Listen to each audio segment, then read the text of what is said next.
avons des profils très différents puisqu'il y a, alors je vais schématiser, je pense qu'ils vont me reprendre au cours de la conversation, il y a ceux qui fabriquent cette intelligence artificielle, je pense à Alexandre Grandfort, Nikos Paragios, Jean-Philippe Vert, un peu vous aussi Eric Deutsch, mais vous êtes le seul praticien de cette table ronde.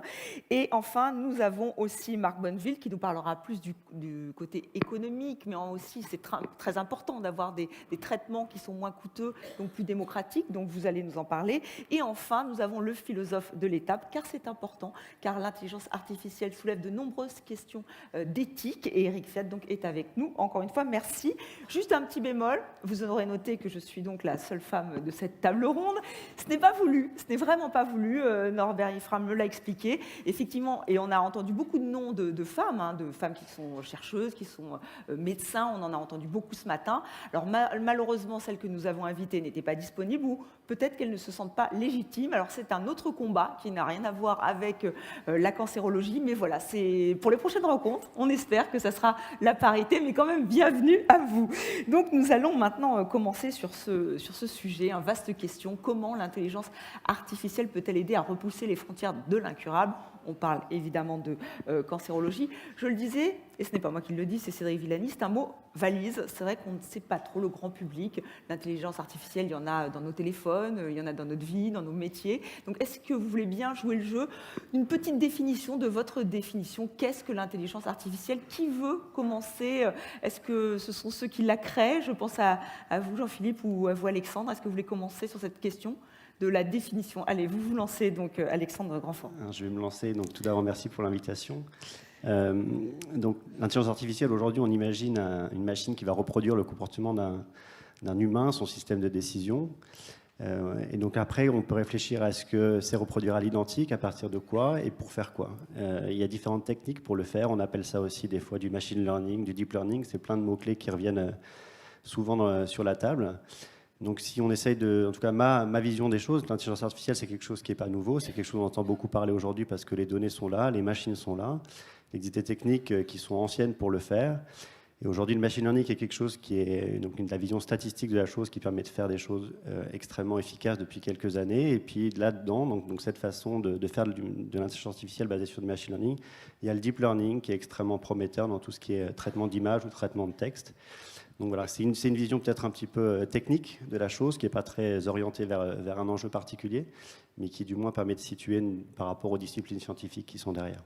Juste une petite précision, la différence entre machine learning et deep learning, quelle est-elle? Le deep learning, c'est une façon de le faire.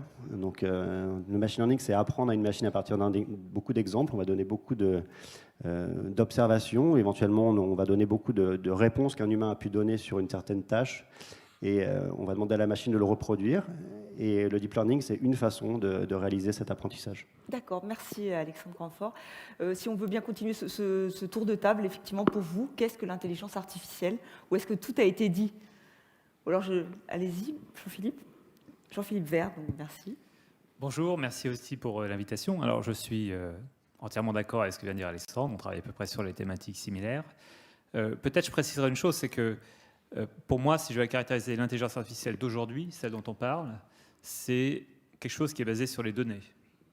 Donc l'intelligence artificielle au sens large couvre beaucoup de choses historiquement. Ça peut être comment on raisonne, comment on modélise les connaissances, etc. Mais je pense que celle dont on parle essentiellement aujourd'hui et qui fait la une des journaux, c'est une partie, c'est pour ça qu'on l'appelle le machine learning, qui est très liée aux données. Et donc c'est quelque chose qui est apparu depuis quelques années parce qu'on a accès à des grandes quantités de données, à des grandes puissances de calcul. Et donc, on peut voir un petit peu ça comme les algorithmes qui permettent de processer les données, d'analyser les données de manière très efficace pour en extraire de la connaissance, des prédictions, ce genre de choses. Donc le big data, on est dans la même... Le big data est un petit peu le carburant de l'IA d'aujourd'hui. D'accord. Les données, d'ailleurs, on va en parler effectivement, puisque c'est le nerf de la guerre. Un contrepoint, Nikos Paragios. Oui, donc bonjour, merci pour l'invitation. Donc, je vais essayer de faire une définition un peu différente qui aurait été plutôt problème. En fait, l'intelligence artificielle vise à faire trois choses différentes. La première, c'est de reproduire la façon avec nous qu'on pense. Ça veut dire, si on connaît quelles sont les règles que l'homme utilise, l'idée, c'est de faire un programme qui fait exactement la même chose avec les mêmes règles. Donc ça, c'est la reproduction de notre système de cognition. C'est quelque chose qui existe depuis de longues années, qui n'était pas très bon à faire parce qu'on n'arrive pas à comprendre comment l'homme souvent réfléchit. La deuxième approche, c'est de reproduire notre comportement sur un problème, où l'idée, en fait, vous avez les données d'entrée, vous avez les jugements de personne qui a décidé que cette personne-là a telle maladie ou telle maladie, et on essaye de faire un programme qui, pas forcément faire la même, va pas utiliser la même logique, mais va essayer de faire les mêmes sorties. Ça veut dire le programme lui-même va être capable de trouver des interactions en données qui seront suffisantes pour prédire en fait la même chose que l'homme. Et la troisième définition de l'intelligence artificielle, qui est celle qui, à mon avis, aura un vrai impact sur tout ce qui est cancer et sciences de la vie, c'est d'essayer de trouver des choses que l'homme est incapable de trouver. Pour être plus concret, si je prends un cas d'une maladie XY où on sait que cette population a répondu et l'autre population n'a pas répondu, l'idée c'est d'essayer de trouver quelles sont les caractéristiques qui sont spécifiques à cette population, pour quelles raisons on est capable à dire que cette population a répondu ou n'a pas répondu. Donc on se retrouve face à trouver des informations qui ne sont pas visibles du tout à notre système de perception. Et l'idée de l'intelligence artificielle, c'est de trouver ces informations, ça veut dire être capable de trouver des corrélations qui vont permettre de faire un choix thérapeutique qu'aujourd'hui on n'est pas capable de faire. Pour simplifier encore plus loin, je peux dire qu'en cancer, la recherche générale, c'était dominée par la biologie. Donc en fait, les sciences dures comme les mathématiques et l'informatique servaient à valider des hypothèses biologiques. L'intelligence artificielle, en fait, essaye de complètement changer ce paradigme. On a les données d'entrée, on a la réponse du patient. Est-ce qu'on peut trouver nous-mêmes des caractéristiques biologiques qui vont nous permettre de faire la meilleure association possible? Donc on change un petit peu le paradigme, où c'est la science elle-même qui essaie de trouver des choses qui ne sont pas forcément valables avec ce qu'on connaît aujourd'hui du point de vue biologique. Merci. Alors, Marc Bodeville, à vous. Je voulais juste donner une petite précision, parce qu'on a parlé des algorithmes, on a parlé des données, et effectivement, les données sont absolument centrales. Certains considèrent qu'il n'y a pas d'intelligence artificielle, mais plutôt une intelligence augmentée, et que finalement, le problème est que quand on voit, par exemple, sur les algorithmes d'analyse d'image, pour que cet algorithme fonctionne, il faut qu'il ait ingurgité je ne sais pas combien de dizaines de milliers d'images avant qu'il ait une fiabilité qui ne sera jamais du 100%. Un homme, quand il va voir par exemple un chat, il a besoin de 3, 4 images pour reconnaître un chat, et de façon définitive et même de façon stylisée, ce qui est beaucoup plus compliqué pour un algorithme. Et donc en fait, ça montre bien qu'à travers le terme intelligence artificielle, il peut y avoir parfois des ambiguïtés, et qu'on a un peu tendance à donner à l'intelligence artificielle des facultés, des capacités qu'elle n'a pas, et en particulier de remplacer totalement la réflexion humaine. Et donc en fait, c'est vrai que de ce côté-là, ce que l'on voit en tout cas du côté industriel, c'est beaucoup plus un outil un outil d'aide, un outil d'accompagnement, mais ce n'est pas un outil de remplacement. Et ça, c'est un point sur lequel on reviendra probablement par la suite. Effectivement, et c'est vrai qu'on est là aussi pour lever les ambiguïtés, autant que faire se peut. Éric Dodge, est-ce que vous voulez intervenir, vous qui êtes, encore une fois, être le seul praticien de la table? Donc, quel avis avez-vous? Quelle définition? Moi, pour les définitions, j'ai rien à rajouter. Je pense que savoir si elle est là pour remplacer ou pour compléter... Pour prendre un contre-exemple, il y a l'exemple récent du mélanome, où on a vu que l'intelligence artificielle est capable de faire mieux que le mélanome pour le dépistage. Et pourquoi? Parce qu'en fait, on peut alimenter une machine avec l'expérience de 5000 carrières de dermatologues. Donc, et jamais on aura un dermatologue qui aura vu autant de lésions que ce qu'on aura pu mettre dans une machine. Donc là, je pense qu'on est aussi peut-être à la frontière entre ces deux concepts. Oui, effectivement, les chiffres étant, vous citez, les médecins ont identifié 87% des mélanomes et la machine 95%. Donc c'est vrai qu'on voit que la machine est très performante pour analyser des données. Je voulais entendre le point de vue du philosophe. Il y a quelques questions qui déjà arrivent, donc merci à vous de participer. Donc vous, qu'en pensez-vous de quelle est votre définition pour vous? Est-ce qu'on peut parler d'intelligence artificielle? Avec un peu de difficulté, mais pourquoi pas? Les définitions sont si justes que je n'ai rien à ajouter non plus. Mais j'ai beaucoup aimé, je reviens un petit peu en arrière, le discours de notre président, M. Ifra, qui nous invitait à une prudence confiante. Un mélange de prudence et de confiance. Je crois vraiment que c'est ce que mérite de notre part l'intelligence artificielle. Et si on mélange la prudence et la confiance, alors je crois qu'on va éviter ces deux pièges que sont ce que j'appellerais le piège de la technophobie, d'une part, et d'autre part, le piège de la technolatrie, d'autre part. Alors la technophobie, c'est la peur de la technique, et elle est présente dans notre monde. L'idée que cette intelligence artificielle ne nous prépare que des catastrophes, une déshumanisation de la médecine, voire de la vie humaine en son entier, avec des robots dont nous aurions perdu la maîtrise. Cette technophobie me semble mal fondée. Mais de l'autre côté, une certaine technolatrie, une idolâtrie de la technique conduirait peut-être à perdre un peu cette prudence que vous réclamiez de notre part. Et je crois en effet absolument capital de faire l'éloge de l'intelligence artificielle si elle est une aide des médecins ici présents. Mais il faut s'en méfier si elle prétend les remplacer. J'ai pour elle évidemment plein d'espoir. Cette femme qui avait su le dissimuler a dû enlever sa perruque et aller nue au bloc. C'était déjà très difficile pour elle. Quelques années après, récidive de cancer, je la retrouve, elle qui avait si beaux cheveux, si belle poitrine, si belle maîtrise de sa vie, sur un lit, découronnée par la chimiothérapie, un sein en moins, ne pouvant plus bouger, donc avec des couches. Qu'est-ce que j'aurais aimé à ce moment-là que la médecine pût la sauver. Et si l'intelligence artificielle peut sauver cette femme ou d'autres, eh bien, il faut se réjouir évidemment de sa présence dans vos métiers. Mais n'en attendons cependant pas trop. Et essayons de trouver cette juste mesure entre la technophobie et la technolatrie. Bref, une prudence confiante. D'ailleurs, Norbert Ifra parlait aussi d'intelligence collective. Donc, on va avoir quelques questions qui nous sont, puisque l'intelligence collective est convoquée aussi aujourd'hui pour ces rencontres. Donc, peut-être quelques questions que vous nous avez posées, enfin, que vous avez posées à nos experts. Quelle est la différence entre l'algorithmique d'hier et l'intelligence artificielle d'aujourd'hui ou demain? Oula, ça, c'est une question, effectivement. Effectivement, alors je ne sais pas, est-ce qu'il y a un mathématicien qui veut répondre à cette question? Je peux me lancer? Ça marche, d'accord. Alors, je ne sais pas exactement ce qu'on appelle par algorithme d'hier, mais je peux imaginer que ça soit en traitement d'image, en traitement du langage, il y avait une manière de faire des algorithmes, par exemple, pour reconnaître des choses sur des images ou pour faire la traduction automatique. C'était des algorithmes pas basés sur l'intelligence artificielle, donc dans lesquels la personne qui faisait l'algorithme, l'ingénieur qui développait l'algorithme, devait dire à l'ordinateur comment l'ordinateur devait se comporter.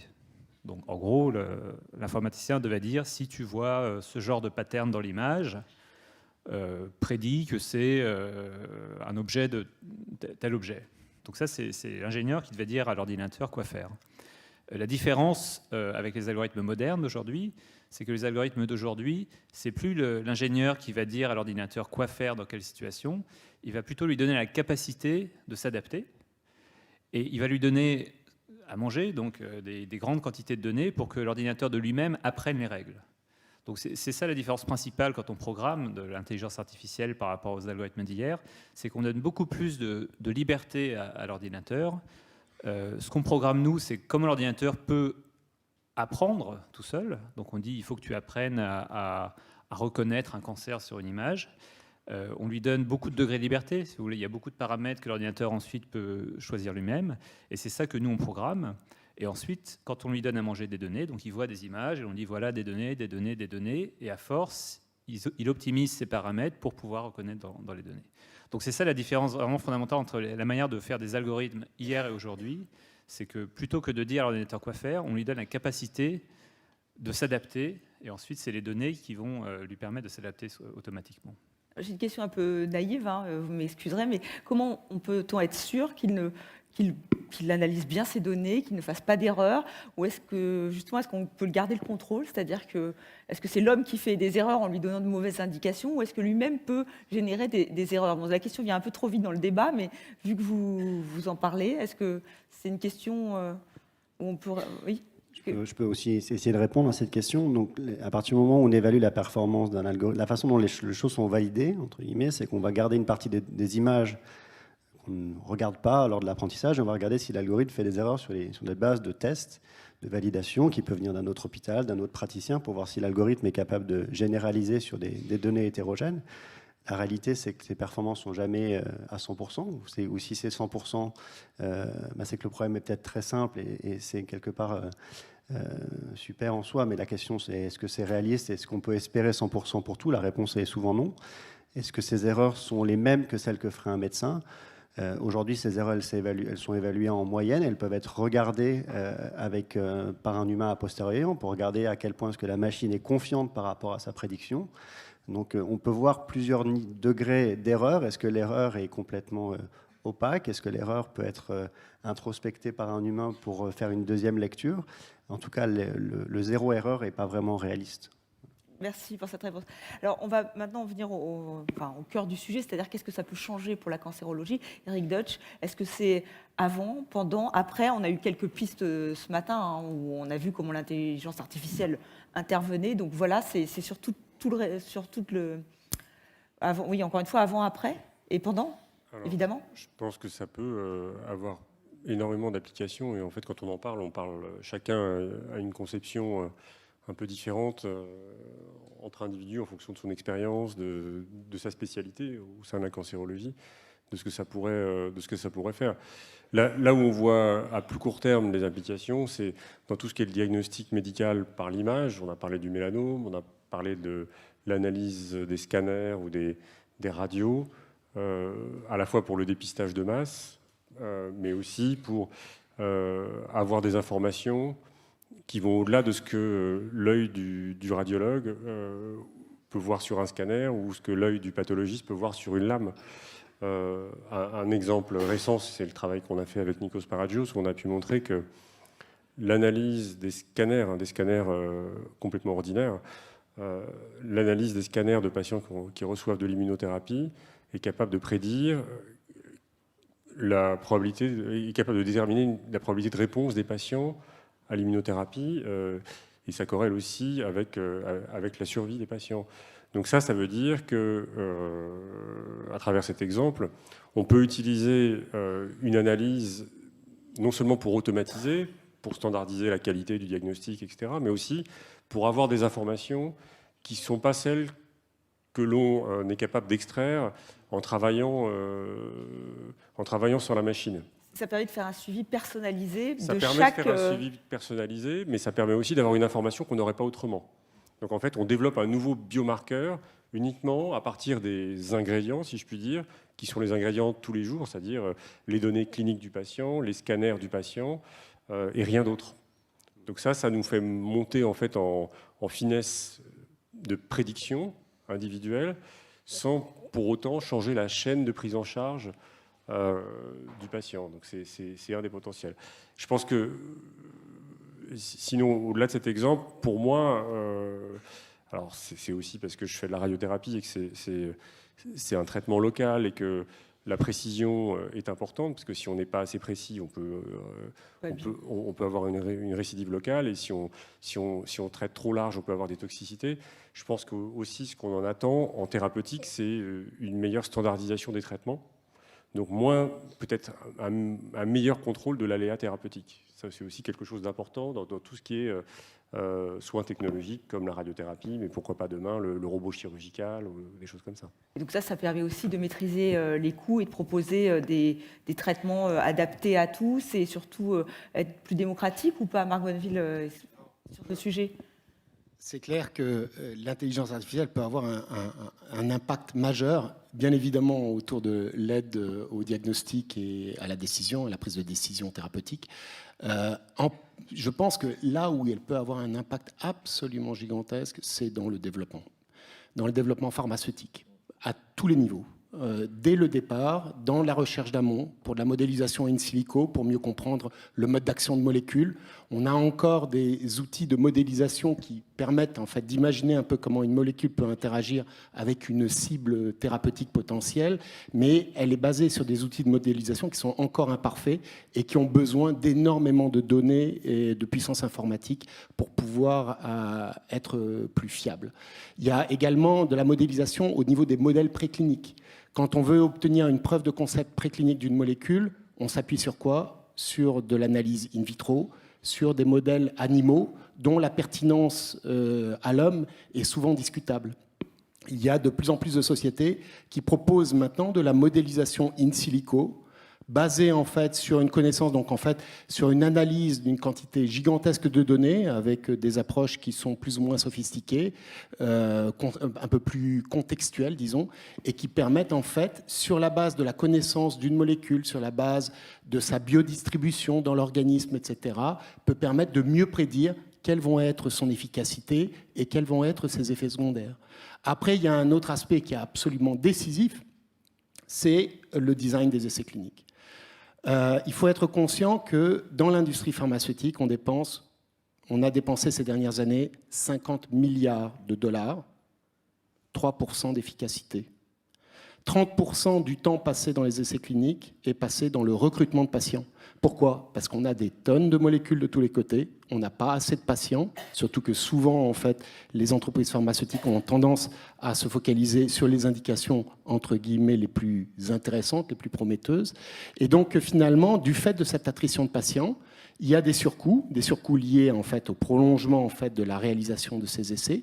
Il y a des surcoûts bien évidemment qui ne sont pas liés en fait à la quantité de patients qu'il faut incorporer dans ces essais pour en tirer des informations. C'est là la remise en cause en fait finalement un peu de l'approche dite des essais randomisés, contrôlés, de très large échelle, qui certes peut donner une idée de l'efficacité ou de la toxicité d'un produit, ne donne absolument ou donne des idées très limitées sur le rapport coût-efficacité dans la vie réelle de ces traitements, et où là, on a cruellement besoin d'une autre approche, d'une autre façon de concevoir ces essais cliniques pour pouvoir gagner en efficacité.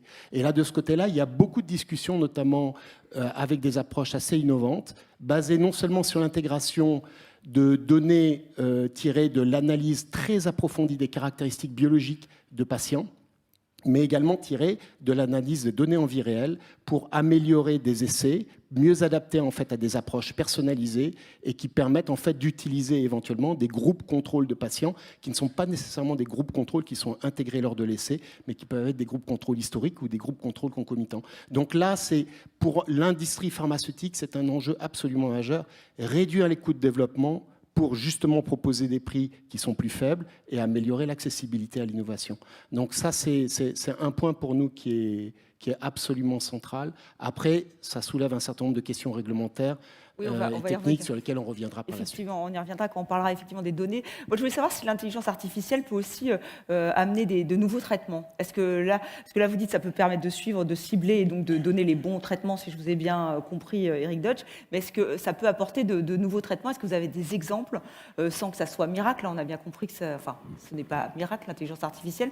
Mais est-ce que ça a apporté déjà de nouvelles thérapies ? Je pense que les traitements... ce qu'on peut imaginer avec l'intelligence artificielle, c'est ce qu'on entrevoit déjà maintenant, c'est d'avoir une meilleure caractérisation des maladies, une meilleure fragmentation du spectre des maladies pour un cancer donné, et donc d'être capable d'identifier des sous-types, des sous-populations, avant même de comprendre biologiquement ce qui se passe, qui vont bénéficier ou pas d'un traitement. Donc je pense que ce qu'on peut en attendre aujourd'hui, c'est trouver des groupes, des clusters de patients qui répondent au traitement conventionnel, mais aussi des groupes de patients qui ne répondent pas au traitement conventionnel et pour lesquels il faut faire des efforts de recherche. Et des efforts de recherche, donc soulever le capot et aller faire de la biologie derrière pour comprendre ce qui se passe. Donc, je pense que ça, c'est... Jean-Philippe Vert aussi, vous avez, en termes d'immunothérapie, est-ce que là aussi, est-ce qu'il y a des avancées liées à l'intelligence artificielle ? Oui, alors on parle beaucoup d'immunothérapie et j'irais plus généralement. Donc, moi, je travaille un peu sur l'immunothérapie en collaboration avec des chercheurs, des biologistes. La raison pour laquelle on travaille ensemble, c'est que ces chercheurs, aujourd'hui, pour faire la recherche, génèrent beaucoup de données. Donc, on fait, par exemple, de la génomique sur cellules uniques ou alors on fait de l'imagerie. Et donc, une caractéristique de cette recherche qui est faite dans beaucoup de laboratoires, c'est que ça produit énormément de données et que donc un biologiste, un médecin a besoin d'ordinateurs et de compétences en analyse de données, en IA, pour analyser les données et faire de la recherche, c'est-à-dire comprendre, modéliser, potentiellement trouver des cibles thérapeutiques, potentiellement trouver des signaux biologiques. Et donc je pense que l'IA aujourd'hui, en plus des applications directes vers le patient, joue un rôle aussi énorme dans la recherche plus fondamentale. Et donc grâce à l'IA, mais pas que grâce à l'IA. C'est-à-dire que l'IA fait partie de la chaîne de la recherche scientifique aujourd'hui, et donc peut permettre de nouvelles recherches qui, et on le voit bien, il y a beaucoup de projets qui génèrent beaucoup de données, des projets en génomique, en imagerie, etc. Et donc c'est grâce à l'outil IA, j'appelle ça IA, mais disons c'est statistique, analyse des données, big data, IA, qui permet d'analyser ces données et on espère de trouver des nouvelles stratifications de patients, des nouveaux gènes impliqués dans... on cherche des signaux faibles dans des grandes quantités de données. Et donc l'immunothérapie est un exemple sur lequel il y a beaucoup de travaux aujourd'hui, parce que ça donne des résultats spectaculaires, parce que on ne comprend pas très bien quand ça marche pas, pourquoi ça marche pas. Et donc un moyen d'y répondre, c'est de faire beaucoup d'expériences avec beaucoup de données pour ensuite analyser les données de manière automatique et essayer par corrélation de trouver, de comprendre le fonctionnement au niveau moléculaire pour mieux le donner et peut-être pour trouver des nouvelles thérapies. D'accord, ça donne beaucoup plus d'informations. Vous vouliez intervenir, Nikos Paragios? Oui, si je prends le cas de leucémie, en fait, qui est évoqué le matin, le monsieur qui a fait l'exposé, il a bien expliqué qu'en fait, les dosages, les médicaments sont les mêmes depuis 1950. Par contre, ce qui a changé, c'est le dosage. C'est la façon avec laquelle on combine les médicaments. Aujourd'hui, moi, je ne suis pas médecin, mais j'ai l'impression qu'on va vers ce qu'on appelle des combos de traitement. Ça veut dire, pour aborder un traitement, on va combiner peut-être l'immuno, un peu de radio ou d'autres médicaments. Donc, la capacité, en fait, à décider au niveau personne quelle est la meilleure combinaison de traitement, c'est quelque chose que l'intelligence artificielle peut apporter. Et ça revient à la même chose de faire ce qu'on appelle la stratification des patients. Ça veut dire, si vous avez beaucoup de données où vous savez si les patients ont répondu ou n'ont pas répondu, en faisant ces analyses de données qui sont citées auparavant, on sera capable peut-être de trouver une signature génomique qui est faible au niveau des dimensions, qui va nous permettre de dire, ces personnes-là, il faut combiner ces traitements-là à 75% avec ces traitements-là à 25%, et dans ce cas-là, il va répondre. Donc, il a un vrai impact. Je pense que ça va aider à développer des médicaments, mais ça va surtout aider à prendre des traitements existants et trouver la meilleure façon à les combiner en fonction du patient pour avoir la meilleure réponse thérapeutique. Merci. On va peut-être regarder une ou deux questions que vous nous avez posées, puisqu'il y a ce numéro et vous pouvez nous poser nos questions via SMS. Alors, quelles sont les avancées actuelles de l'IA en anatomopathologie? Qui peut me répondre à cette question? Vous, M. Paragios. En fait, aujourd'hui, on part sur le constat que l'intelligence artificielle est capable de répondre pratiquement à tous les problèmes de radiologie si on a suffisamment de données. Ça veut dire ce qui est évoqué Eric auparavant. Donc, si on a beaucoup de données, les algorithmes vont faire mieux que l'homme parce qu'aucune personne n'est capable de raisonner à autant de données. Je pense qu'en anatomopathologie, ça va être un autre domaine. On aura une vraie révolution. On aura exactement le même résultat qu'en radiologie. C'est juste une question d'avoir suffisamment de données pour faire l'apprentissage. Donc, c'est un domaine qui va bénéficier avec l'automatisation et la statistique de traitant de la même façon que la radiologie. Vous vouliez répondre, Eric Deutsch aussi? J'ai l'impression que Google avait développé des solutions de réalité augmentée pour aider les anatomopathologistes pour lire leur lame. Mais... Alors, je ne sais pas si M. Vert peut nous confirmer ça, vu que vous travaillez pour Google. Oui, alors je ne peux pas confirmer ça parce que je ne sais pas, peut-être. Mais ce que je sais, c'est qu'effectivement, Google, comme beaucoup d'autres entreprises et beaucoup de laboratoires, travaille sur l'analyse de l'âme histopathologique. Alors, je ne connais pas le côté réalité augmentée, mais je connais la réalité que Nikos évoquait, qui est quand on a suffisamment de données, donc ils ont collaboré avec des hôpitaux pour avoir des données, et essayer automatiquement d'analyser ces images. Donc, c'est des images, donc, au niveau de technologie, il n'y a pas eu de grandes nouveautés, hein. C'est des techniques de réseau de neurones, c'est à peu près les mêmes qui sont utilisées pour traiter d'autres types d'images. Et quand on les entraîne sur des images d'histopathologie, ils ont fait des publications, hein. Tout ça c'est publié, où en termes de comptage des cellules, de grading, de classification des tumeurs, comme dans beaucoup d'autres applications, ils atteignent des niveaux de performance comparables aux experts, avec moins de variabilité. Donc disons, je pense un petit peu comme Nikos, qu'il n'y a pas de... je pense que ça progresse très vite. Après, il y a toujours une limite dans ces applications, c'est que quand on apprend une intelligence artificielle à prédire quelque chose de précis, si on lui dit par exemple prédis-moi le grade qui a été annoté par des gens, elle va pouvoir l'apprendre assez bien. Après, un médecin qui voit l'image, il voit plus de choses sans doute. Il voit l'image dans son ensemble, il voit des détails. Donc d'une part, il grade, il annote l'image. Et en plus, comme il a vu l'image, quand il parle à ses collègues, il peut dire « oui, mais moi j'ai vu quelque chose », qu'on a plus de mal à automatiser pour l'instant. On sait bien automatiser ce qui se traduit par un chiffre, par une catégorie, et un petit peu moins bien ce qui n'est pas bien catégorisé. Vous nous vous rassurer, on a encore une utilité. Non, mais il y en a une déjà, mais voilà, c'est vrai que vous expliquez qu'on a quand même un plus grand champ d'action pour l'heure. Oui, je pense qu'on est vraiment dans l'optique de l'homme augmenté. C'est-à-dire qu'un médecin, ça l'aidera de voir une lame et d'avoir déjà prêt à noter toutes les cellules découpées, le comptage des cellules, l'indice mitotique, etc. Ça, il n'y a pas besoin de passer des... C'est une pour compétence gagner que du temps. l'ordinateur Et a. le temps, Ça gagne quand beaucoup de on temps. lutte contre le cancer, c'est quand même extrêmement important. C'est une évidence. Vous vouliez rejoindre? Si je peux juste rebondir sur ce dernier aspect, sur le fait qu'il y a plein de choses qui ne sont pas forcément capturées par des étiquettes qui sont mises sur des données, donc des labels qu'on va essayer de reproduire avec une machine. Et il y a un énorme enjeu, donc c'est bien d'avoir beaucoup de données, mais si les données ne sont pas de bonne qualité en entrée ou biaisées, finalement, on ne pourra pas faire des merveilles. Et il y a un énorme enjeu de réfléchir avec les gens qui collectent ces données, comment faire pour capturer des choses qui sont plus fines, qui sont vues par des médecins, qui sont ressenties, savoir où est-ce que le médecin regarde, comment est-ce que les choses sont perçues de façon un peu plus fine, de façon à ce que les données soient de meilleure qualité, qu'on soit capable de faire plus et davantage que des données qui ont été collectées une bonne fois pour toutes sur un disque dur ou sur le stockage PACS de votre hôpital, et sur lesquels finalement les données ne sont pas suffisamment richement annotées pour pouvoir faire des choses qui vont plus loin. Alors justement, ces données, c'est quand même la grande question. Il y a vraiment des différences entre les différents pays, c'est le cas de le dire. Au niveau des données, aujourd'hui, la priorité en France, c'est d'avoir accès à un maximum de données. Quel est pour vous l'enjeu à relever aujourd'hui au niveau des données pour être le plus précis et le plus performant? Du côté des industriels, disons que là aussi les enjeux, mais les enjeux de toute façon se rejoignent bien sûr avec ceux des académiques et des autres acteurs. Le point est que déjà, les données dont on dispose sont dispersées, sont sous des formats qui ne sont pas nécessairement comparables. Et en fait, il y a le vrai enjeu non seulement donc, de la qualité des données propres et de la façon dont on les a intégrées, mais aussi les possibilités de pouvoir les apparier, de les intégrer. Donc en fait, cette notion d'interopérabilité est un élément absolument clé. Et le fait de pouvoir apparier des données qui sont sous des formats très hétérogènes soulève en fait de vrais enjeux techniques de standardisation. Alors il y a ces aspects-là qui sont typiquement des aspects sur lesquels travaille par exemple l'INCA, mais entre par exemple les appariements entre les données des registres et du SNDS par exemple. Mais cette question, elle se pose à tous les niveaux, c'est-à-dire la façon dont on va pouvoir éventuellement intégrer des données d'anatomopathologie, la façon dont on va pouvoir intégrer les données d'imagerie avec le problème additionnel que les données d'imagerie, c'est très gourmand en mémoire, et donc il va falloir gérer aussi la fluidité et le transfert de très très grandes quantités de données qui sont au moins 1 millier de fois plus conséquentes que des simples données écrites, par exemple.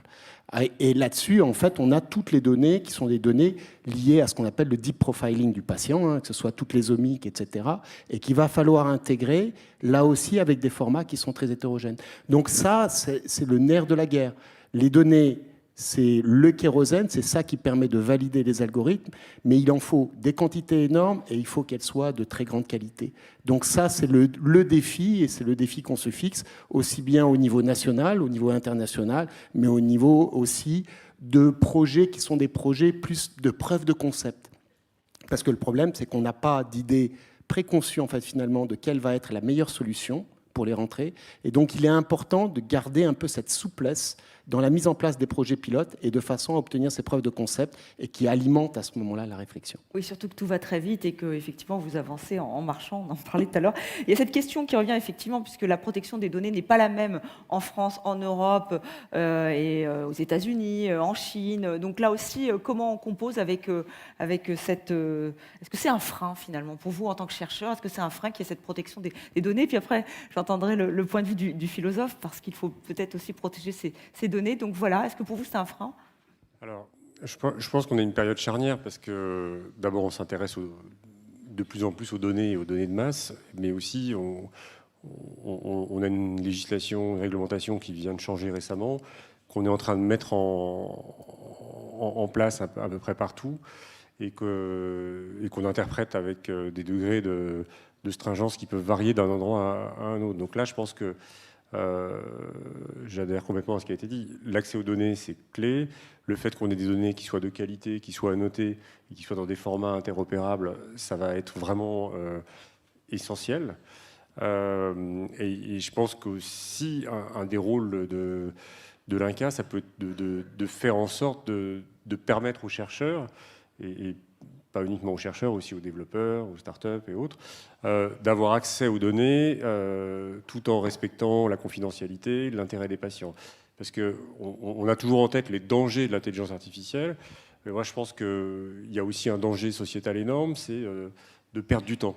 Parce qu'on est dans une course contre le cancer, on est dans une course où on peut développer des outils, et donc si on met 5 ans là où on pourrait mettre 2 ans et demi, entre les deux, il y a des patients qui bénéficieraient pas d'innovation. Donc je pense que c'est pas facile, hein, il faut une régulation, il faut qu'il y ait un contrôle, je pense que tout le monde est d'accord avec ça, mais il faut trouver le moyen de faire en sorte que cette régulation, elle soit pas qu'elle soit pas paralysante pour la recherche. Alors, Eric Fiat, effectivement, j'aimerais avoir votre avis, vous, en tant que philosophe. C'est vrai que là, ça pose le problème des libertés, liberticides. Enfin, on ne sait plus trop où mettre le curseur. Je ne sais pas du tout si la protection des données telle qu'elle est pensée en Europe est ou n'est pas un frein à l'intelligence artificielle. Mais ce que je pense, c'est qu'il serait bien que les données soient protégées. Et je pense qu'il faut mettre des freins à l'intelligence artificielle si le développement de l'intelligence artificielle se traduit par une divulgation de l'intimité des êtres humains. Nous sommes d'accord, hein. Mais j'ajouterais une autre idée, c'est que la santé est évidemment une chose absolument fondamentale, mais elle n'est peut-être pas le bien suprême dans la vie. Et je ne voudrais pas qu'au nom de la santé, on sacrifie une série de biens qui importent à l'être humain. Je veux dire par là que l'être humain, c'est un être qui a envie d'être en lumière, qui a envie qu'on sache de lui certaines choses, mais c'est un être qui a aussi envie d'ombre. D'où vient que les tableaux de Rembrandt qui nous donnent à voir le clair-obscur souvent nous touchent tellement, parce qu'on aimerait presque vivre dans les intérieurs que nous montre le peintre? Ça vient du fait que l'homme n'aime pas être en pleine lumière, ni en pleine obscurité, bref, que le clair-obscur est son vrai séjour. Et lorsque l'on va, par exemple, dans le cabinet d'un dermatologue, dans le cabinet d'un proctologue, dans le cabinet d'un gynécologue, dans le cabinet d'un dermatologue, on montre certaines parties de son corps avec hésitation, et puis parfois on est obligé d'avouer certaines parties de sa vie qu'on n'aimerait pas avouer. Vous savez, ils sont dermatologues et vénérologues. Eh bien, je crois très important justement que les soignants, au nom de la santé, ne sacrifie pas ce besoin de pudeur, ce besoin de secret qui fait partie de l'être humain comme tel. Je me souviens que Voltaire disait dans une lettre, mais il disait ça pour rigoler au XVIIIe siècle, « J'ai décidé d'être heureux parce que c'est bon pour la santé ». Alors cette formule est assez drôle. C'est vrai que souvent le bonheur contribue à la santé. En même temps, dans cette formule de Voltaire, il y a 2 absurdités. La première, j'ai décidé d'être heureux. S'il suffisait de décider d'être heureux pour l'être, nous le serions tous. Or, nous savons bien que notre bonheur dépend de choses qui ne dépendent pas de nous. Puis la deuxième bêtise, mais volontaire, que commet Voltaire, j'ai décidé d'être heureux parce que c'est bon pour la santé. Et il fait comme si c'était le bonheur qui était au service de la santé, et non pas la santé au service du bonheur. Or, le bien suprême, c'est le bonheur. La santé ne vaut pas en elle-même. Elle ne vaut que dans la mesure où elle concourt au bonheur. Alors, nous sommes bien d'accord pour dire que quand on est en mauvaise santé, il est difficile d'être heureux. Cependant, il existe des êtres qui ne sont pas en très bonne santé et qui sont assez heureux, et des êtres qui sont en très bonne santé et qui sont très malheureux. Je veux dire par cette analyse peut-être un peu rapide que la santé est évidemment notre obsession. Comment ne le serait-elle pas? Mais il ne faudrait pas qu'au nom de la santé, on sacrifiât un certain nombre des besoins fondamentaux de l'être humain, comme le besoin de pouvoir cacher certaines choses, comme le besoin d'ombre. Voilà pourquoi, je ne sais pas hein, la réponse à la question. Je pense que vous avez des avis assez tranchés, mais c'est bien, comme ça s'équilibre. Mais juste, peut-être pour rebondir sur cette question des données, comment... Alors peut-être que tout le monde le sait dans la salle, mais moi je suis assez curieuse, ces données, on les trouve, on les achète, ce sont les hôpitaux qui les donnent, ce sont les médecins, est-ce que ce sont les patients, est-ce que vous attendez des patients qu'ils vous donnent leur aval, qu'ils vous donnent ces données? Comment ça fonctionne? Qui peut m'expliquer cela?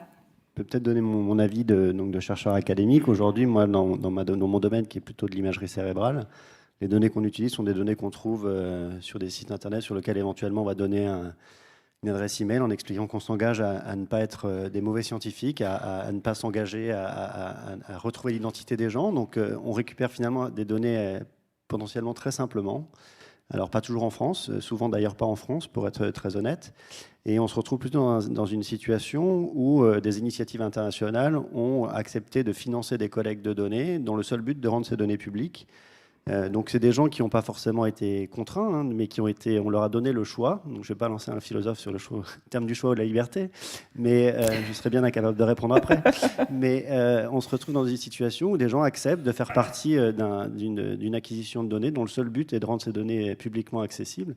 Et aujourd'hui, on voit des initiatives avec des dizaines de milliers d'images, potentiellement des centaines de milliers d'images qu'on peut télécharger gratuitement de façon à améliorer plein d'aspects, que ce soit le diagnostic, que ce soit les nettoyages automatiques des données, voilà. Il y a plein de choses qu'on peut faire aujourd'hui avec des données publiques et qui permettent du moins à des chercheurs académiques comme moi de travailler. C'est sous réserve d'anonymat, de toute façon. Est-ce que c'est le principe de base ou pas ? Les données sont anonymisées.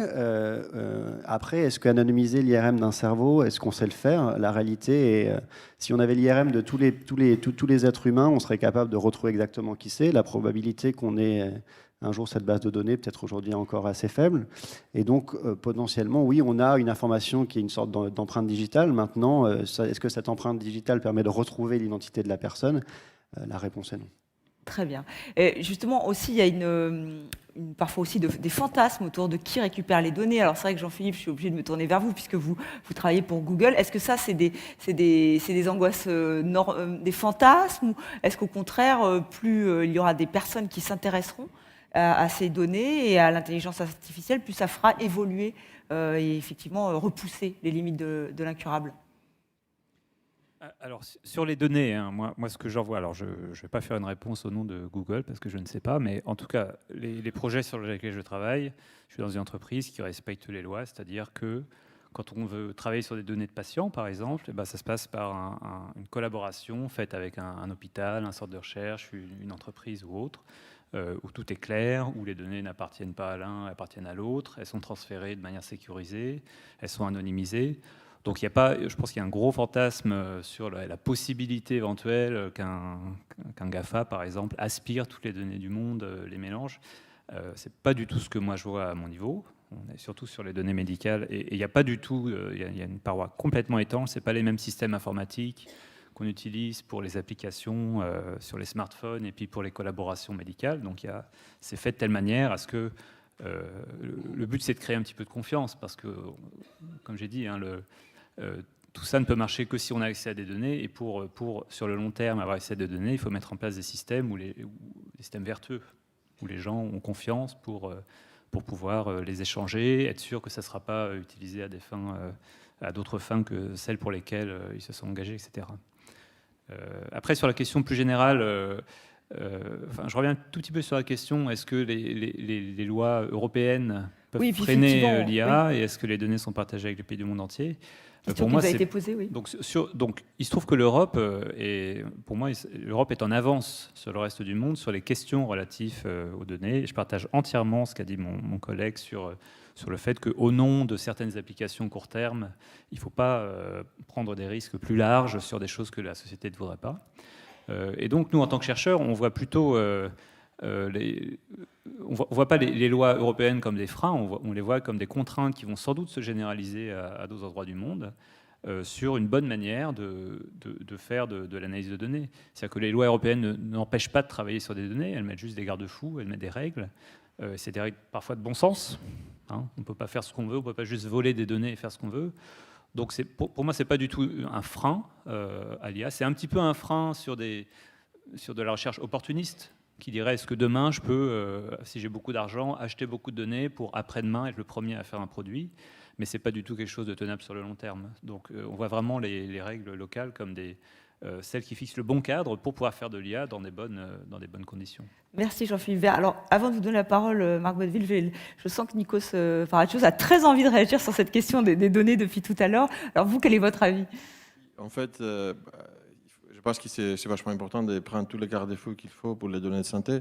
En même temps, il faut être réaliste. Aujourd'hui, on est traqué 24 sur 24. Ça veut dire que tout le monde a accès à toutes ces données personnelles avec son téléphone portable, etc., etc.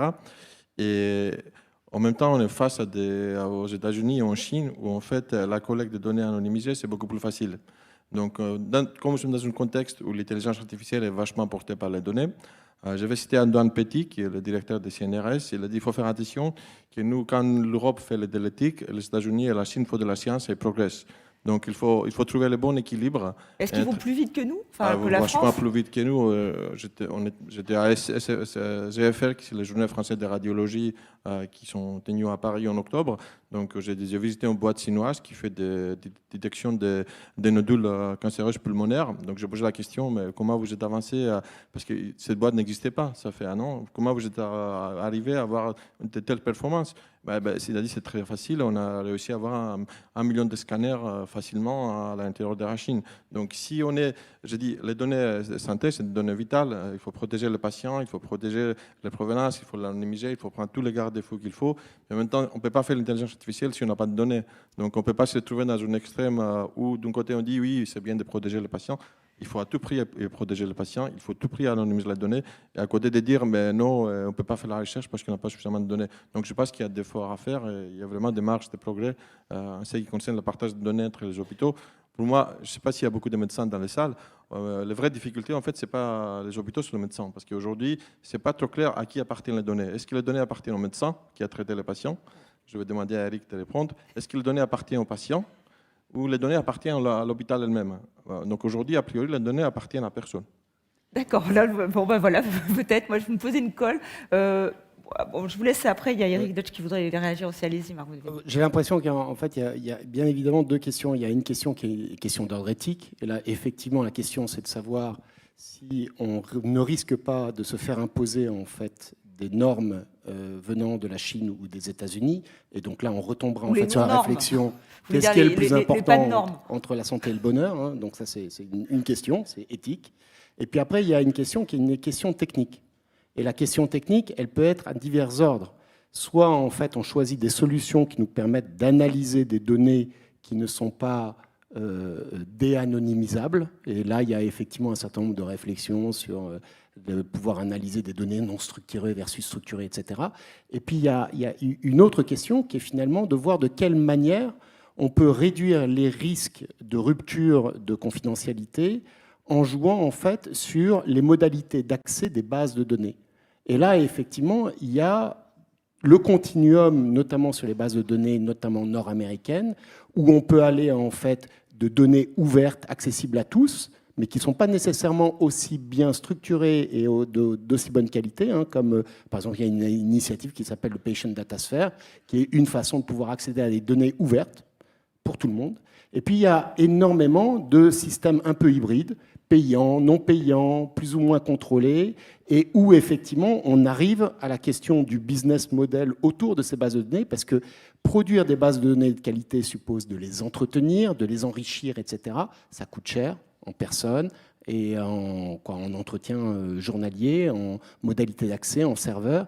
Et donc là, il y a un vrai enjeu qui est de savoir effectivement par rapport à la gestion des données, comment gérer à la fois le problème du business model et de la soutenabilité de ces bases de données et parallèlement, comment par rapport à la façon dont on les formate, on peut réduire les risques de rupture de confidentialité. Et ça, c'est effectivement une réflexion qui est menée en lien d'ailleurs avec des structures gouvernementales, hein, comme l'initiative Health Data Hub, et avec certains groupes transversaux qui réfléchissent sur les problématiques de propriété intellectuelle liées aux données et d'essayer de comprendre, peut-être avec l'aide justement de structures comme la CNIL ou d'autres, de comprendre en fait comment est-ce qu'on peut finalement gérer des données qui peuvent appartenir aux patients, aux hôpitaux, etc.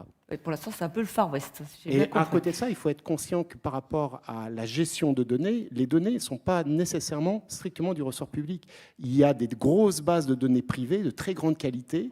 Et là, il peut y avoir un vrai enjeu et un vrai bénéfice à mettre en commun ces données de structures privées, notamment de Big Pharma, qui ont des bases de données extrêmement intéressantes, notamment ce qu'on appelle les données PRM, Patient Reported Measures, qui sont des données en fait, qui sont tirées en fait, directement du suivi journalier du patient, notamment avec des objets connectés, et qui peuvent être extrêmement utiles, couplés à des données en vie réelle, pour pouvoir enrichir la qualité des bases de données et avoir des informations encore plus pertinentes. Très bien, merci Eric Deutsch. Alors sur ces données, l'accès aux données, leur qualité. Juste pour compléter ce qui a été dit.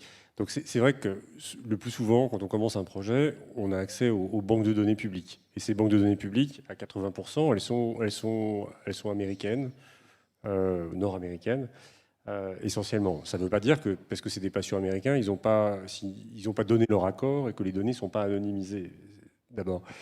Ensuite, c'est vrai qu'il y a une compétition. Et c'est vrai que la question, c'est de se dire qu'est-ce qu'on fait? Est-ce que l'Europe va gagner, perdre cette compétition? Et comment on se place? Est-ce que l'urgence médicale ou l'urgence de la valorisation pour la technologie des entreprises doit primer sur la vie privée? Moi, je ne pense pas qu'on doive s'aligner sur le moins 10 ans réglementaire et que l'Europe doit faire moins que moins pour être dans la course. En revanche, on a une réglementation, il faut qu'on ait les moyens de l'appliquer, et je pense que c'est en ça que nos tutelles peuvent nous aider. Je pense que le projet de Health Data Hub est un moyen de structurer les données en France de manière intelligente, c'est-à-dire de les rendre à la fois disponibles pour tous, dans un format qui protège les patients, mais qui ne freine pas la recherche. Et si on n'a pas cet effort-là, collectivement, eh ben, on n'y arrivera pas, parce qu'on sera entre le marteau et l'enclume, mais on ne saura pas quoi faire. Vous attendez que les tutelles réagissent. Eric Fiat, un bémol ou vous êtes d'accord à ce qui je suis au comble du bonheur. Je craignais que le casting que vous avez organisé pour cette table ronde très vite se résumât entre une opposition entre des chercheurs enthousiastes à l'endroit de l'IA et puis un philosophe chagrin. Mais ce n'est pas du tout le cas, parce que nous sommes très d'accord. Et en particulier, je suis très content que les limites fixées par l'Europe soient célébrées par mes collègues qui sont chercheurs. Être en avance, être en retard. Vous parliez d'or, me semble-t-il. Au XIXe siècle, on avait l'impression que Venise était une ville très en retard, alors que Saint-Étienne était une ville très en avance. Aujourd'hui, quelle est la ville qu'on a envie d'aller voir? Venise plutôt que Saint-Étienne. Peut-être Saint-Étienne, je ne sais pas. Et pas. donc peut-être qu'en Chine... Pardon, mon Dieu. Il y a peut-être des Stéphanois. Nous avons des Stéphanois, nous les saluons. Vous savez que Houellebecq a dit du mal de Niort. Je ne voudrais pas être considéré comme un adversaire des Stéphanois. Mais voilà, vous m'avez compris. Oui, je vous ai compris, effectivement. Et donc peut-être que la Chine n'est pas si... Elle apparaît peut-être en avance sur nous à court terme. À long terme, ce n'est pas sûr du tout.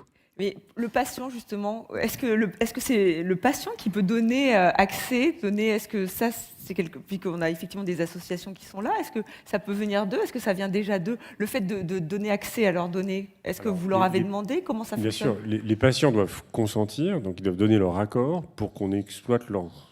Même si on les sensibilise, je voulais savoir plutôt, est-ce que vous voulez les sensibiliser, leur dire, écoutez, on a besoin de vos données, est-ce que vous pouvez, est-ce que déjà il y a un travail qui est fait dans ce sens? Bien sûr, on leur demande leur accord pour utiliser leur scanner, leur profil génomique, au-delà du simple diagnostic et de la prise en charge de leur maladie.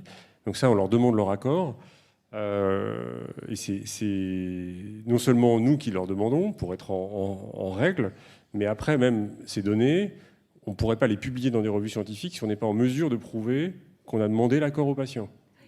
Donc si on a une étude scientifique même formidable avec des séries de patients pour lesquels on n'est pas capable de prouver qu'on n'a pas demandé l'accord au patient, et ben l'éditeur est en mesure de refuser cet article. C'était plutôt dans le sens où est-ce que vous ne pouvez pas leur demander effectivement de faire un effet de lobbying, en fait, de dire nous, patients, on veut que ces données, on veut qu'il y ait un accès aux données. C'était plutôt le sens de ma question. Quel rôle ils peuvent jouer?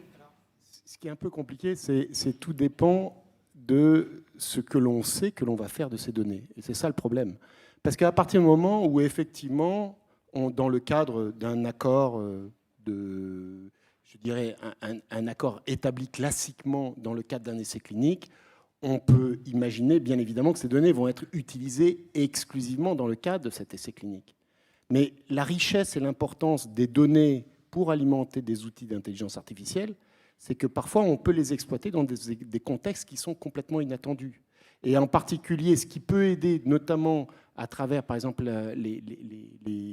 l'exploitation de bases de données extrêmement hétérogènes qui associent des données en vie réelle, etc., c'est la possibilité, avec ces approches, de pouvoir beaucoup plus facilement élargir des indications à des groupes de patients qui n'étaient pas intégrés au départ. Par exemple, typiquement, par exemple, des enfants qui souvent sont exclus des évaluations et du développement thérapeutique, ou alors d'autres indications tumorales. Et dans ce contexte-là, ça devient compliqué de demander au patient, de revenir en fait au patient pour lui demander éventuellement des autorisations d'exploitation. Donc, soit on arrive à mettre en place un système qui est un système qui donne plus de flexibilité dans l'utilisation de données, mais avec des risques de dérive, soit on trouve un moyen de pouvoir accéder beaucoup plus aisément au patient et obtenir son consentement de façon plus efficace. Mais si on n'a pas ces systèmes, le système actuel est très paralysant pour exploiter les données. Donc vous aussi, Alexandre Canfort, vous êtes pour un système plus flexible? Oui, donc effectivement, il y a ce premier frein, c'est qu'à posteriori, obtenir un consentement, c'est beaucoup plus difficile. On n'a pas forcément encore l'adresse ou le numéro de la personne, donc c'est très compliqué de faire a posteriori. Et effectivement, au moment de la collecte de la donnée, il faut être relativement précis sur dans quel cadre les choses vont être utilisées. Et ça, c'est un premier frein. Et peut-être qu'il y a un deuxième frein, c'est qu'aujourd'hui, on imagine partager des données avec des chercheurs en IA, mais c'est des choses qu'on va faire avec des partenariats one-to-one. Un labo, un hôpital va venir travailler avec moi. La probabilité que ce soit moi qui ai la bonne idée, j'aimerais pouvoir me convaincre qu'elle est forte, mais la réalité, c'est qu'il y a sans doute beaucoup d'autres gens qui sont capables de cette bonne idée. Et le fait de ne faire que des collaborations avec moi qui déjà prennent du temps, qui ont un aspect réglementaire qui est coûteux, finalement nous limite sur le fait que finalement, là, quelqu'un qui a la bonne idée, il est peut-être dans un autre pays, il a peut-être un autre background, il a d'autres réflexes, et c'est ça qui fait que les choses vont marcher. Et aujourd'hui, le partenariat à travers une collaboration, aussi facile soit-elle de la mettre en place, elle reste basée sur un accord entre nos tutelles, nos instituts, et qui limite fondamentalement la possibilité d'avoir des bonnes idées. Alors on a une question justement sur le pourcentage de refus liés à ces données. Donc on va la voir puisque vous pouvez poser vos questions, vous qui êtes dans la salle, vous qui nous regardez sur Facebook ou YouTube. Donc voilà, je ne sais pas si cette question va se poser, mais est-ce qu'effectivement, alors je ne sais pas si un pourcentage de refus de communiquer ces données. Est-ce que vous avez des idées ou pas ou... Non. Moi, mon sentiment, mon expérience, c'est que en général, les patients acceptent et le taux d'acceptation est très très élevé. À partir du moment où on ne demande pas aux patients de se soumettre à un examen additionnel, une biopsie supplémentaire, lorsqu'on le justifie et qu'on explique ce qu'on est en train de faire, les patients le plus souvent disent oui. Ils comprennent. Alors donc on a des données, on voit alors avec plus ou moins de facilité, vous avez accès à ces données, plus ou moins bonnes. Comment vous faites on parlait d'intelligence collective, de transdisciplinarité, comment faire pour que tout le monde puisse les comprendre, les lire? Parce qu'il y a vous qui créez des logiciels, après vous êtes médecin, comment vous vous mettez d'accord, comment vous uniformisez? Est-ce que ça va dans le bon sens? Comment ça fonctionne? Parce que vous, Eric Deutsch et Nikos Paragios, vous travaillez ensemble. Donc là, c'est vraiment, ça doit aller, c'est l'avenir, ça, effectivement, d'être plus transdisciplinaire. Oui, enfin, moi, je pense qu'il faut que tous ces mondes se rencontrent. Et pour que ces mondes se rencontrent, il faut que ça soit, pour le coup, pas virtuel, mais il faut qu'il y ait vraiment une interaction concrète. Et je pense qu'il va y en avoir de plus en plus entre des informaticiens, des mathématiciens, des biologistes, des cliniciens. Nous, c'est dans ce cadre-là qu'on a créé une plateforme commune entre Gustave Roussy, Terra Panacea et l'école centrale Supélec, parce qu'on avait besoin de transformer une collaboration au départ à distance, de quelques kilomètres seulement, mais à distance quand même, et de la transformer en un endroit vraiment commun où les gens sont de spécialités, de cultures scientifiques différentes, se côtoient pour pouvoir avancer ensemble. Parce qu'en France, on est quand même réputé pour être un pays en silo, où les gens travaillent chacun de leur côté. Donc est-ce que ça change? Est-ce que vous sentez qu'il y a cette urgence? On l'a évoqué tout à l'heure avec le président de l'INCa, même avec la ministre des Solidarités et de la Santé. Est-ce que ça bouge? Est-ce que vous sentez qu'il y a cette prise de conscience? Dans le cadre de l'ARIS, nous avions organisé en février dernier ce qu'on appelle les rencontres internationales de recherche. dont l'objectif est en fait de mettre en relation, disons, les délégations des grosses sociétés pharmaceutiques en contact avec l'écosystème d'innovation français. Et elle trouve, en tout cas dans le domaine de l'immuno-oncologie, qui est quand même un sujet particulièrement à la mode et compétitif, que le système français est maintenant exceptionnel. C'est-à-dire que la mentalité des chercheurs a beaucoup évolué à l'égard du privé. Donc, ils ont moins le sentiment de se prostituer en menant une collaboration avec les acteurs du privé. Et il y a un très fort dynamisme autour d'écosystèmes, autour de centres d'excellence, où là, le système français bénéficie de cohortes d'une qualité remarquable et justement d'approches et d'experts en fait, dans différents domaines. Donc on a des écosystèmes qui sont très transdisciplinaires et qui sont vraiment une opportunité pour la France de pouvoir avoir des centres d'innovation extrêmement performants.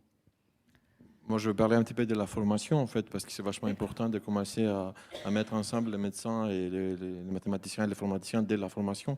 Donc, en grandes écoles, maintenant, on propose des troisième années qui sont orientées vers les sciences de la vie. C'est vachement important. Je pense que c'est la même chose qu'il faut faire en médecine. Comme j'ai dit au tout début de mon intervention, avant, l'informatique et les mathématiques servaient à valider des hypothèses biologiques. Ça veut dire qu'on avait le concepteur qui conceptait un médicament qui, à la fin, c'était de mesurer si ou non l'efficacité est là.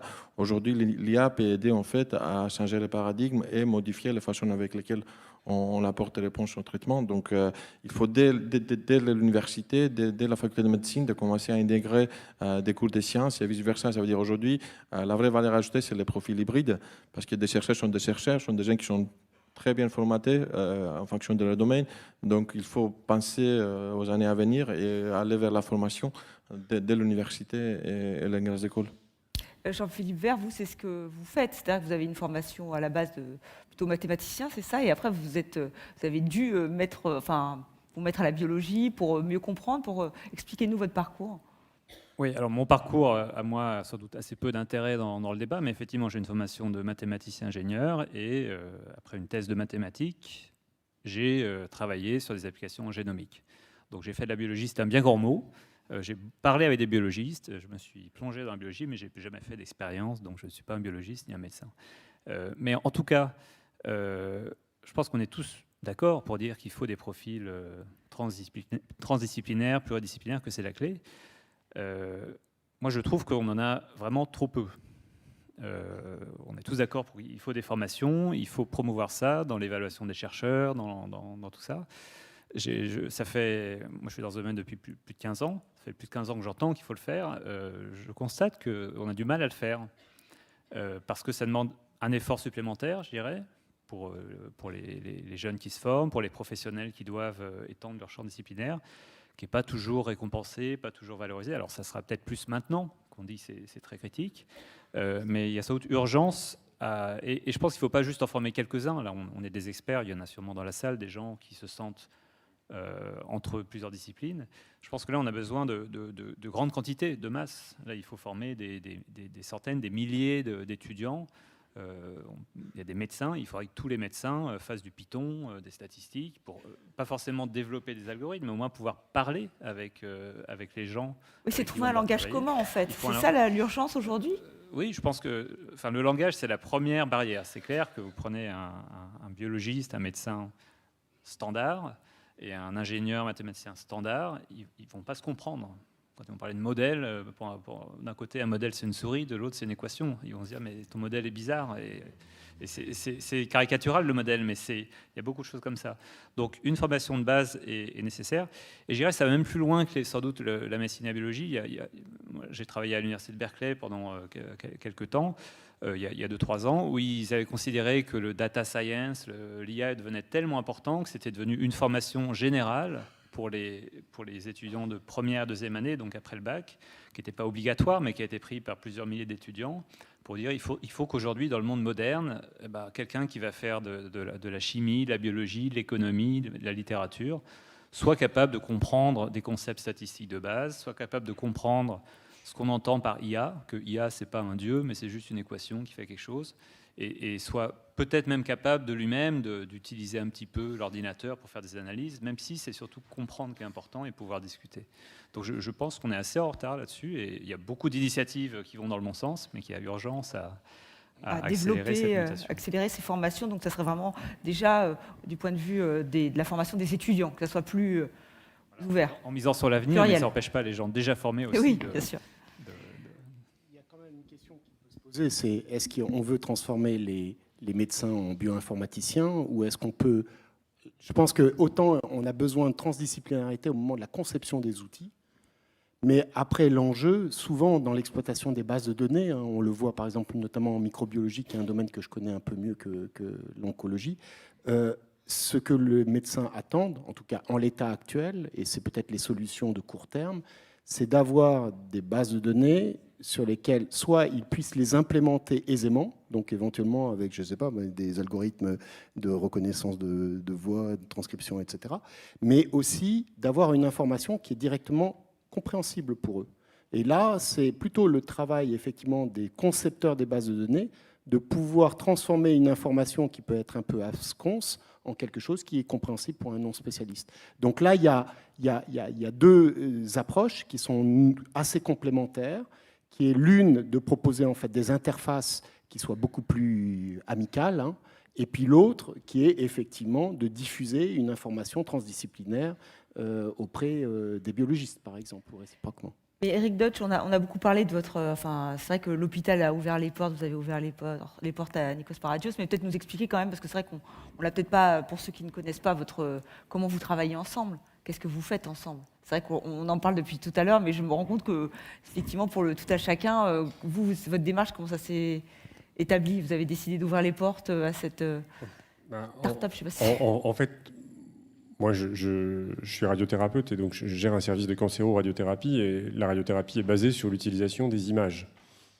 Et donc c'est à travers l'utilisation des images qu'on a commencé à interagir, et donc un des objectifs de la coproduction, en fait, c'est d'essayer de développer des logiciels de radiothérapie qui soient capables de recalculer chaque jour de manière très rapide la prescription de radiothérapie, ce qui, dans un service de radiothérapie ordinaire, en routine, se fait en plusieurs jours, d'essayer d'être capable de le faire en quelques minutes.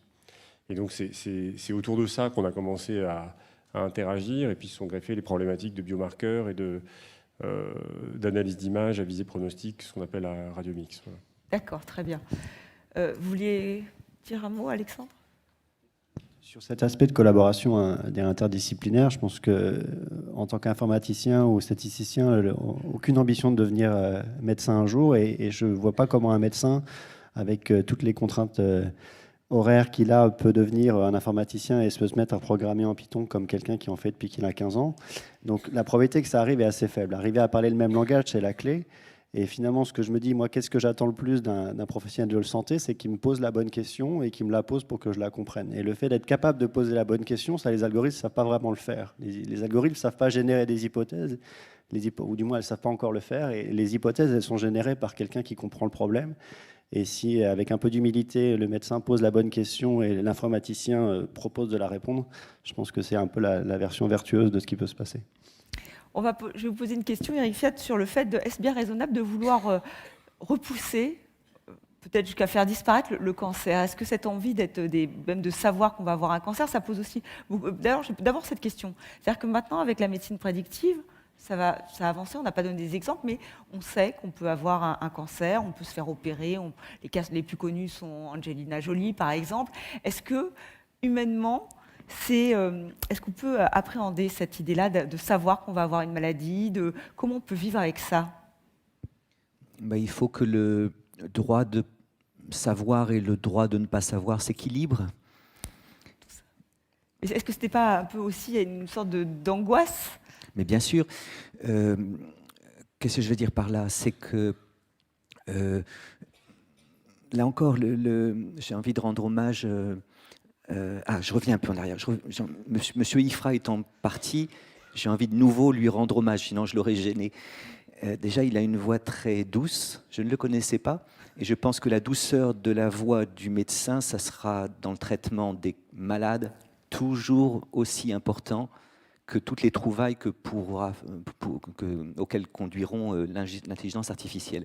Deuxièmement, il a parlé de l'intelligence artificielle, mais aussi de l'intelligence collective. Et en l'occurrence, l'intelligence collective, même si vous avez raison, il ne s'agit pas que le médecin devienne informaticien et réciproquement. L'intelligence collective, c'est capital pour trouver. Parce que si on pense aux grandes trouvailles du passé, on se rendra compte que bien souvent, ce qui a permis à un génie de trouver, c'est qu'il s'intéressait à plusieurs choses à la fois. Il n'avait pas les deux pieds dans le même sabot. C'est peut-être parce que Einstein était un magnifique violoniste qu'un jour il a dit « Eureka ». À l'origine du « j'ai trouvé », il y a, je crois, la capacité de ne pas être enfermé dans son monde. Donc l'intelligence collective, moi j'en attends beaucoup, au moins autant de l'intelligence que de l'intelligence artificielle.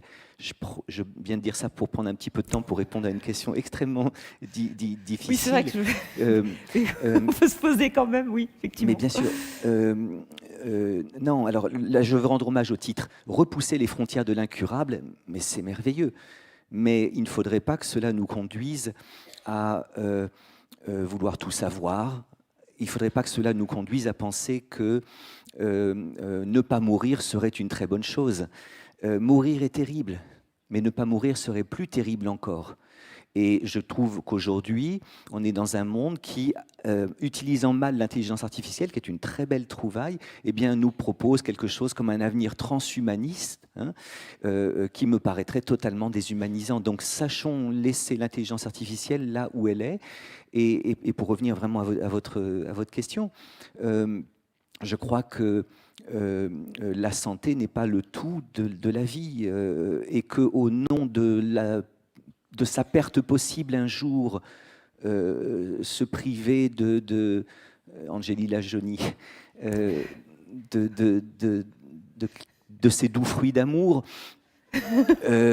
c'est son choix, c'est son droit. Ben, je ne voudrais pas qu'au nom de la perte éventuelle d'une santé un jour, on se prive déjà aujourd'hui, ici, maintenant. Enfin, le bonheur, c'est ici et maintenant. Et donc, je crois qu'il y a deux manières de mal vivre. C'est la cigale et la fourmi. La cigale sacrifie l'avenir au profit du présent, donc elle ne veut pas savoir. Mais la fourmi sacrifie l'avenir au profit le présent au profit de l'avenir. C'est-à-dire qu'elle ne vit plus dans le présent au nom d'un mal qui vit. Je me suis fait comprendre ? Oui, très bien. Puis La Fontaine c'était voilà. La Fontaine, effectivement. Et là encore, restons dans une juste mesure, une prudence confiante. C'est bien de savoir des choses pour éviter le cancer qu'on pourrait avoir un jour. C'est pas bien de vouloir tout savoir et de s'empêcher de vivre au présent au nom d'un cancer possible. Merci Eric Fiat. Nikos Pharragios, vous vouliez réagir ? Moi, je pense que mourir, c'est terrible si on a 20 ans, c'est terrible si on a 30 ans. Donc, effectivement, mourir, c'est terrible. Donc, je ne suis pas d'accord avec vous. Si on est capable de prédire qu'il y a des cas graves, qu'on est capable de gérer en faisant des médecines prédictives, il faut le faire. Donc, En fait, il y a eu un exemple intéressant qui était le système israélien, en fait, où quasiment 60% des données de santé des Israéliens sont concentrées dans une structure privée, qui s'appelle Clalit. Et en fait, au niveau du Clalit, ils ont identifié des algorithmes qui permettaient de prédire, avec une probabilité très raisonnable, des risques de développer une insuffisance rénale aiguë. Donc on n'est pas dans l'oncologie, mais comme exemple, ce qui était intéressant, c'est que quand ils identifient ces risques, ces facteurs de prédisposition, ils ne le disent pas aux patients. Ils ne le disent pas à l'individu sain, puisque en fait, ce sont des personnes qui sont parfaitement saines. Mais par contre, elles intègrent dans les évaluations de routine systématiquement des tests qui leur permettent, en fait, si jamais l'insuffisance rénale démarre, de la prendre en charge. Mais bien évidemment, cette information, elle n'a d'intérêt que si on a quelque chose d'actionnable derrière. Si c'est pour avoir une information sur laquelle on n'a pas d'impact sur la prise en charge thérapeutique de la pathologie, il ne faut surtout pas le savoir. Très bien. Écoutez, je pense, à part si vous avez quelques... C'est vrai qu'on aurait pu après aussi développer sur la responsabilité entre l'homme et la machine. Effectivement, ça, je pense que c'est qui est responsable dans un diagnostic. Et effectivement, est-ce que la machine, un jour, va devoir prendre ses responsabilités ? Je ne sais pas si vous voulez répondre à ça. C'est aussi une autre question d'éthique. Est-ce que quelqu'un se sent de répondre là-dessus ? On n'en est pas encore là, Dieu merci. Non ? Bon, écoutez, très bien. Je vous remercie pour cet échange qui était passionnant, avec des points de vue différents. Donc, on peut applaudir nos intervenants, s'il vous plaît. Merci encore.